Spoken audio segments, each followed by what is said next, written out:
Hello everyone, তো আজকে আপনাদের সাথে শেয়ার করব চিকেন আর চিজে ভরপুর একটা পিৎজার রেসিপি। রেস্টুরেন্টে তো নর্মালি পিৎজাতে চিকেন আর চিজ খুঁজেই পাওয়া যায় না, সো এইটা একবার ট্রাই করলে ট্রাস্ট মি আর বাইরের পিৎজা খাওয়া ভুলে যাবেন।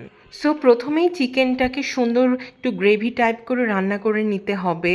পেঁয়াজের মধ্যে আদা রসুন বাটা, মরিচের গুঁড়া, ধনিয়া গুঁড়া, জিরা গুঁড়া, oyster sauce, soya sauce, tomato ketchup আর চিলি সস দিয়ে ভালো মতো সুন্দর একটি গ্রেভি টাইপ করে রান্না করে নিতে হবে। দেন এবার আসা যাক পিৎজার ডোতে। তার সাথে ইস্ট, লবণ আর সামান্য তেল দিয়ে 1 ঘন্টা রেস্টে রাখা হয়েছিল। রেস্ট রাখার পর ডো একবারে নরম আর ফ্লাফি হয়ে গেছে। এখন হাত দিয়ে বেলে পিৎজার বেসটা রেডি করে নিতে হবে।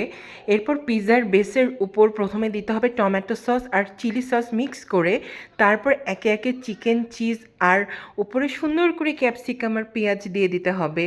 দিয়ে গ্যাসের চুলায় সুন্দর মতো 15 থেকে 20 মিনিট কুক করে নিলেই এই ইয়ামি পিৎজাটা রেডি হয়ে যাবে। পিৎজাটা দেখতে যেমন সুন্দর হয়, খেতে তার চেয়ে আরও বেশি মজা হয়। একদম চিজি আর চিকেনে ভরপুর পিৎজা। ও আর হ্যাঁ, আমি 2টা জিনিস অ্যাড করার কথা বলতে ভুলে গেছি, সেটা হলো ওরেগানো আর চিলি ফ্লেক্স। সো চুলায় দেওয়ার আগে পিৎজার উপরে অবশ্যই ওরেগানো আর চিলি ফ্লেক্স ইউজ করে নেবেন। যারা স্পাইসি পছন্দ করেন না তারা চিলি ফ্লেক্সটা স্কিপ করতে পারেন, বাট ওরেগানো মাস্ট ইউজ করতে হবে।